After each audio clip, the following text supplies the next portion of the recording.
И Дональд Трамп сказал, если он не будет слушаться его, то он останется, Израиль останется в одиночку.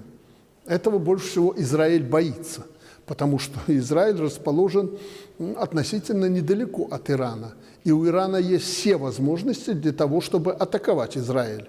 И если не будет американских ракет у израильтян, то этот так называемый золотой всепогодный купол будет пробит, и евреи на своей земле получат то, чего они не хотят, и то, чего они не ждут.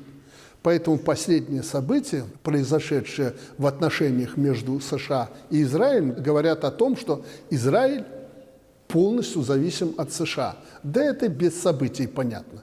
Израиль не та страна, которая обладает колоссальными ресурсами, как, допустим, Россия в конфликте с Украиной, чтобы воевать с Ираном.